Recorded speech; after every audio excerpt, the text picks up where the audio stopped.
الحمد للہ وحدہ والصلاة والسلام علی من لا نبی بعدہ اما بعد فاعوذ باللہ من الشیطان الرجیم بسم اللہ الرحمن الرحیم والذی جاء بالصدق وصدق به اولئک هم المتقون عن عبد الله بن عمر رضی اللہ تعالی عنہما قال رسول اللہ صلی اللہ علیہ وسلم بنی الاسلام علی خمس شہادت ان لا الہ الا اللہ وان محمد رسول اللہ واقام الصلاة وایتاء الزکاة وتصوم رمضان وتحج البیت ان استطعت الیہ سبیلا رواہ الامام الہمام المسلم فی صحیحہ صدق اللہ العظیم وبلغنا رسولہ النبی الامی الکریم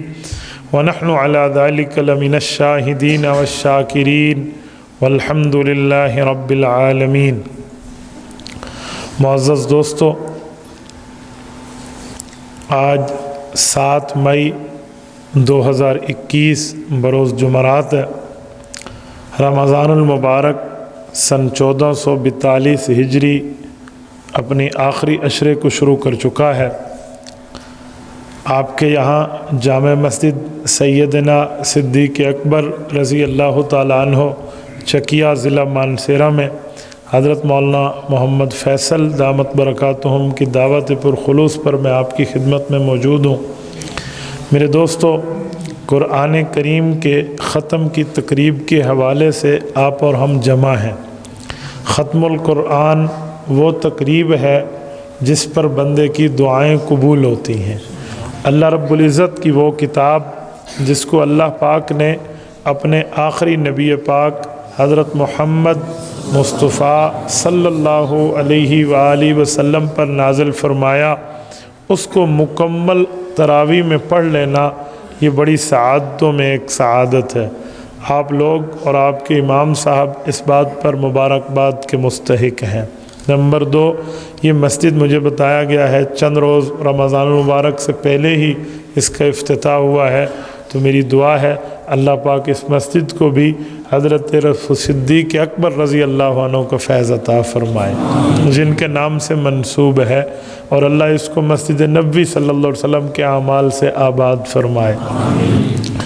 میرے دوستو، میں بنیادی طور پر مسجد کی آبادی کے حوالے سے گفتگو کرنا چاہوں گا کہ نئی مسجد بنی ہے تو چند باتیں مسجد کے حوالے سے سن لیں۔ اسلام میں مسجد کا مقام کیا ہے؟ اسلام میں مسجد کی اہمیت کیا ہے؟ اسلام میں مسجد کی ویلیو کیا ہے؟ یاد رکھیں، مسجد کا لفظی معنی ہوتا ہے سجدہ کرنے کی جگہ۔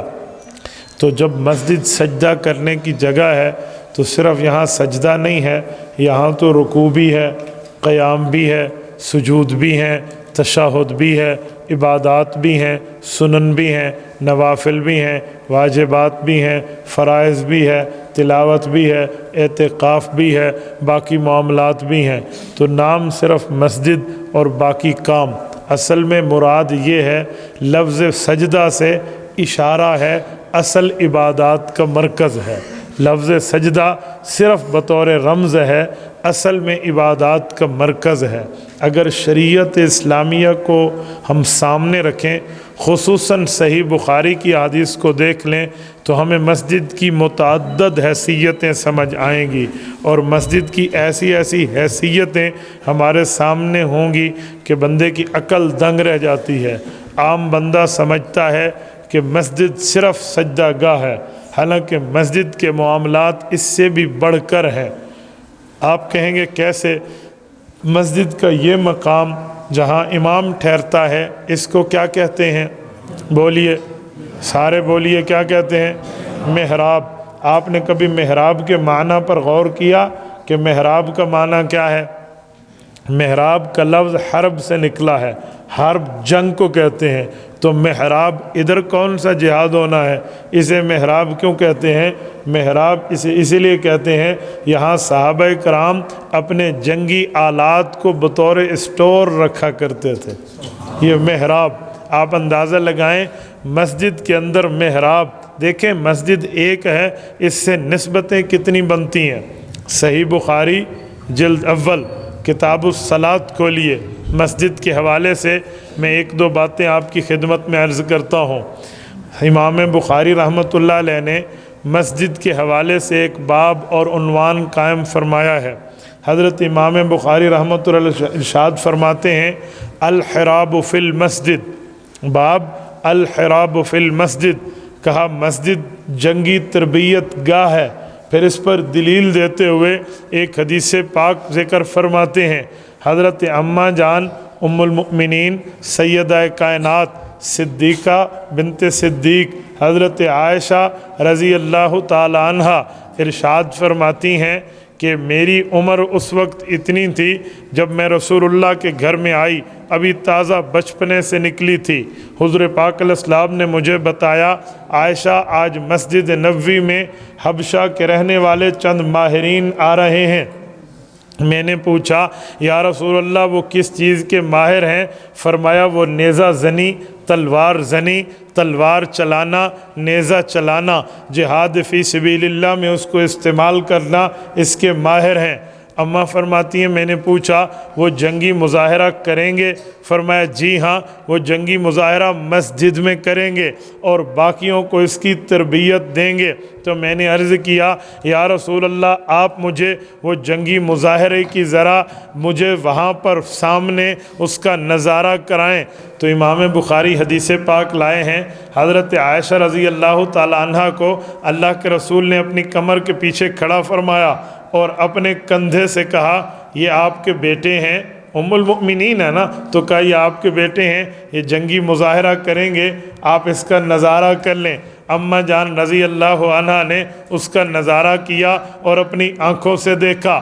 ایک جملہ مزید آپ کی خدمت میں عرض کرتا ہوں، امام بخاری گویا کہ سمجھانا چاہ رہے ہیں باب الحراب فی المسجد، کہا ہے تو مسجد لیکن اس سے اسلام کی ایک بہت بڑی عبادت جہاد فی سبیل اللہ کی تربیت گاہ ہے۔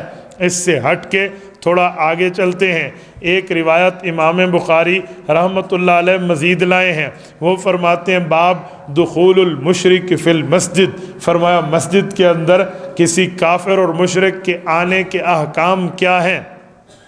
مسلمان تو آ سکتا ہے، غیر مسلم مسجد میں آئے گا تو اس کی ترتیب کیا ہے؟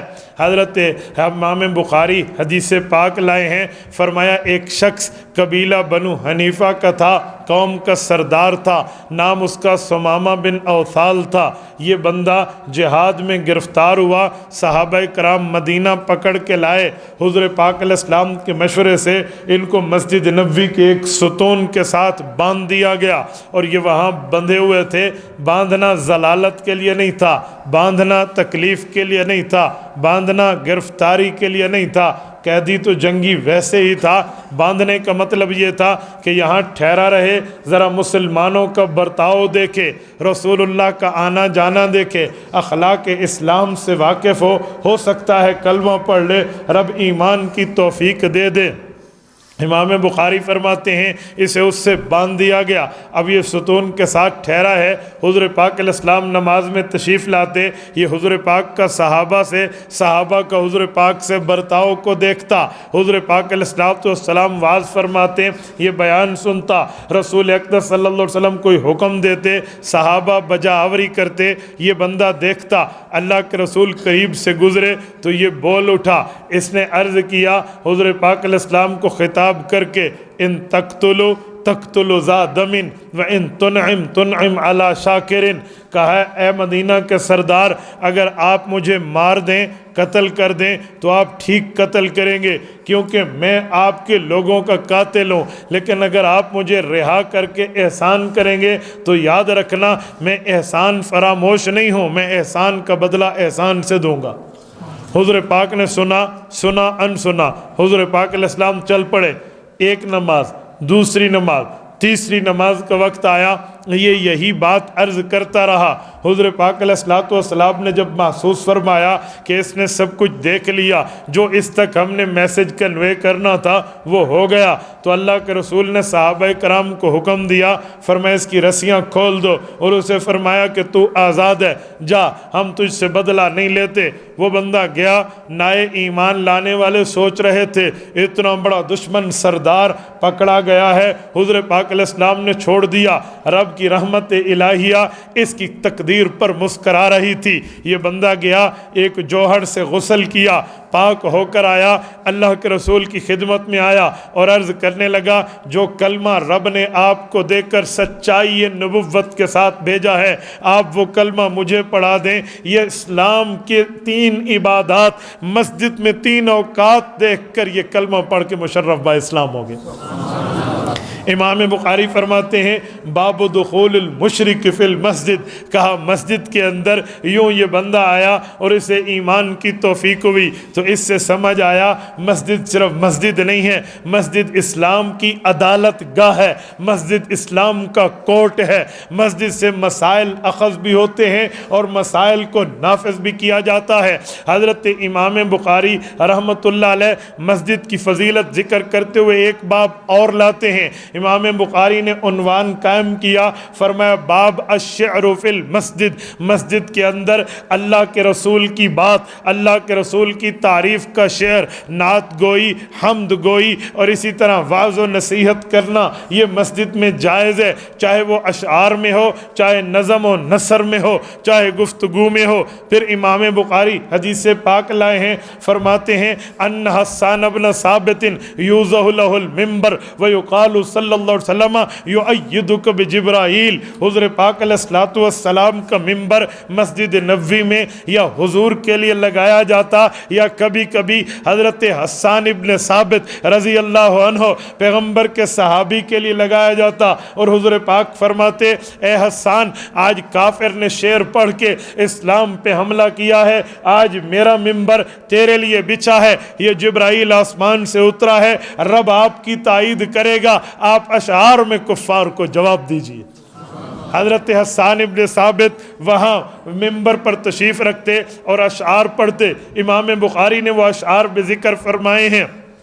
فرمایا واقعہ یہ ہوا، مکہ مکرمہ کے ایک کافر نے مدینہ منورہ اور حضور پاک کے لشکر کے خلاف شعر پڑھا، اور شعر پڑھ کے اس نے کہا، وہانا علی صراعت بنی لؤی حریکم بالبویرۃ مستطیر، کہا اے لوگو اب آگ لگ گئی ہے، یعنی منافق کی طرف اشارہ تھا کہ ہم نے منافقین تمہارے مدینہ میں ڈال دیے ہیں، اب تم نعوذ باللہ مسلمان اندر سے کھوکھلے ہو جائیں گے۔ یہ شعر پڑھا، حضور پاک نے منبر لگایا، حضرت حسان نے منبر پہ بیٹھ کے جواب دیا، لیکن جواب دینے سے پہلے حضور پاک کے پاس تنہائی اور خلوت میں آئے، آ کر عرض کیا، یا رسول اللہ، کافر کو جواب دوں گا لیکن اس نے بنی لوئی کی بات کی ہے، لوئی آپ کے آباء و اجداد میں ایک عظیم دادا کا نام ہے، اگر مجھے ان پہ رد کرنا پڑے تو آپ کے آباء و اجداد پہ رد آئے گا، آپ ایک بات کی اجازت مجھے دیجئے، میں ان کفار کے نسب پہ رد کروں گا لیکن آپ کی شخصیت کا ایسا دفاع کروں گا جیسے آٹے کو بال سے نکال لیا جاتا ہے، مجھے اجازت ہے میں اس طرح کے اشعار آپ کی قوم کے خلاف پڑھ لوں۔ اللہ کے رسول نے فرمایا بہت اچھا کیا، آپ نے مجھ سے اجازت لی ہے، جاؤ آپ کو اجازت ہے۔ حضرت حسان بیٹھے اور اشعار میں جواب دینے لگے، فرمایا ادام اللہ ذالک من سنیء فحرک فی نواہی السعیر، کہا جو آگ لگاتا ہے کبھی کبھی یوں بھی ہوتا ہے کہ اس کے ہاتھ بھی کالے ہوتے ہیں اور اس کے ہاتھوں کو بھی آگ لگتی ہے، ہم اللہ سے دعا کریں گے میرے مولا جنہوں نے تیرے نبی کے خلاف آگ سلگائی ہے یہ آگ ان کی اولادوں تک پہنچا دے۔ ایسا جواب دیا۔ کہتے ہیں نا کوئلوں کی دلالی میں ہاتھ تو کالے ہو ہی جاتے ہیں، یہ حضرت حسان رضی اللہ عنہ کے اس شعر سے اردو نے ایک موقولہ نکالا ہے۔ اس سے تیسری دلیل سمجھ آئی کہ الشعر فی المسجد، کہ مسجد کے اندر شعر گوئی جائز ہے۔ توجہ رکھنا، پہلا کیا تھا؟ الحراب فی المسجد، مسجد میں جنگی تربیت گاہ. دوسرا کیا تھا؟ مسجد اسلام کی عدالت گاہ. تیسرا کیا تھا؟ مسجد اسلام کی مرکزیت، اشعار اور نعت کی جگہ. آؤ ایک چوتھی دلیل بھی صحیح بخاری سے پیش کر دیتا ہوں. حضرت امام بخاری اسی مسجد کے حوالے سے ایک جملہ، ایک باب، ایک حدیث اور ایک واقعہ مزید لائے ہیں. حضرت امام بخاری فرماتے ہیں باب الخوخۃ فی المسجد، کہا مسجد میں کسی بندے نے گھر کی دروازے کی چوکھٹ، گھر کا دروازہ، گھر کی کھڑکی مسجد میں کھولنے کے لیے اسے اسلام میں اجازت ہے یا نہیں ہے کہ وہ کھڑکی مسجد میں کھولے، اس سے آئے اور جائے. پھر امام بخاری اس پر حدیث پاک لائے ہیں. فرماتے ہیں ہوا یوں تھا، صحابہ کرام وہ لوگ جو مسجد کے پڑوسی تھے، مسجد نبوی کے ساتھ رہنے والے نیبرز تھے اور مسجد نبوی کے ساتھ رہتے تھے، ان کے گھروں کے دروازے دو دو ہوتے. ایک دروازہ گلی میں کھلتا، ایک دروازہ مسجد نبوی میں کھلتا. بازار جاتے تو گلی کے دروازے کو استعمال کرتے، مسجد آتے تو مسجد نبوی کے کھلنے والے دروازے کو استعمال کرتے. ایک دن ایسا ہوا اللہ کے رسول صلی اللہ علیہ وسلم نے اپنی وفات حسرت آیات سے پہلے منبر پر بیٹھ کر اعلان فرمایا کہ اے لوگو تم سب اپنے دروازے بند کر لو. جب حضور پاک علیہ السلام یہ حکم دینے لگے، فرمایا جب منبر پہ بیٹھے، مانسیرا کے مسلمانوں توجہ رکھنا، میں آپ کے مذہب اور عقیدے کی ترجمانی کر رہا ہوں. فرمایا اللہ کے رسول جب منبر پر بیٹھے اور حضور پاک علیہ السلام اپنی وفات کا اعلان فرمانا چاہ رہے تھے کہ ایک وقت آئے گا اللہ مجھے اٹھا لیں گے، لیکن جملہ یوں نہیں فرمایا بلکہ صحابہ کے دلوں کو حضور پاک نے اندازہ لگایا کہ اگر میں یوں وفات کا اعلان کروں ہو سکتا ہے غم میں ان کے دل پھٹ جائیں. تو ان کے دل کی محبت کو، ان کے دل کے پیار کو سامنے رکھ کے رسول اللہ نے ایک بات تو کی ہے لیکن کسی کی مثال دے کر کی ہے تاکہ عام بندہ اس کو پوری سمجھ نہ سکے اور حکم پہ عمل کر لے، پھر اس پر بات میں حقیقت کھلے. رسول اللہ فرمانے لگے ان عبدا خیرہ اللہ ما بین زہرۃ الحیات الدنیا وما عند اللہ. لوگوں میں تمہیں ایک واقعہ سنا رہا ہوں، ایک بندہ ہے اور ایک اللہ ہے. اس بندے نے اللہ سے، اس اللہ نے اس بندے سے ایک معاہدہ کر لیا ہے. بندہ دنیا میں ہے، اللہ سے کہنے لگا میرے مولا رحمت فرمائیں، تو اللہ نے یوں رحمت فرمائی. کہا اب تیری زندگی کا اختتام ہے. ان عبدا خیرہ اللہ، یہ بندہ ہے اللہ اسے اختیار دے رہا ہے ما بین زہرۃ الحیات الدنیا، تو دنیا کی زندگی میں رہتا ہے، دنیا کی رنگینی میں رہتا ہے، دنیا کی اچھائی میں رہتا ہے، دنیا کی خوبصورتی میں رہتا ہے، دنیا کے حسن و جمال میں رہتا ہے. تیری مرضی، اگر ادھر نہیں رہنا چاہتا اور اللہ کے پاس آنا چاہتا ہے، رب کے بلاوے پر آمین اور لبیک کہنا چاہتا ہے، تیری مرضی. ایک بندے کو اس کے اللہ نے اختیار دیا ہے ما بین زہرۃ الحیات الدنیا،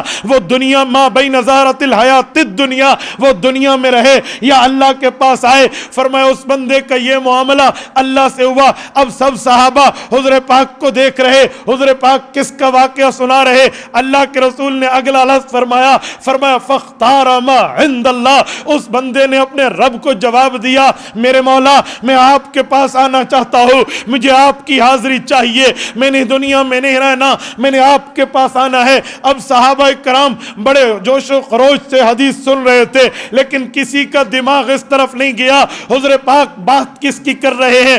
امام بخاری فرماتے ہیں فبقا من ناحیت المسجد، مسجد کے ایک کونے سے ایک بوڑھے شیخ کی جس کی چہرے پہ داڑھی سفید ہے، رونے آہوں اور سسکیوں کی آوازیں بلند ہوتی ہیں. وہ شیخ رونے لگتا ہے. جب اس کے رونے کی آوازیں آئیں حضور پاک کی اس حدیث کو سن کے جو نئے ایمان لانے والے تھے انہوں نے اس بزرگ کو دیکھا اور دل میں سوچا یہ بندہ رو کیوں رہا ہے، اس کی آہوں اور سسکیوں کی وجہ کیا ہے. حضور پاک نے تو کسی کی بات کی ہے، حضور تو کسی کا واقعہ سنا رہے ہیں. یہ بوڑھا شیخ رو رہا ہے. فرمائے وہ بوڑھا اور کوئی نہیں تھا، وہ اس دھرتی پر امت کا قائد، امت کا لیڈر، امت کا سربراہ اور حضور پاک نے اپنی زندگی میں جس کو امت کا نگران بنایا تھا وہ حضرت ابو بکر صدیق تھے. کہا جب صدیق اکبر کے رونے کی آواز بلند ہوئی صدیق اکبر سمجھ گئے تھے حضور کسی کا نہیں اپنا واقعہ بتا رہے، حضور کسی اور کا نہیں اپنی وفات کا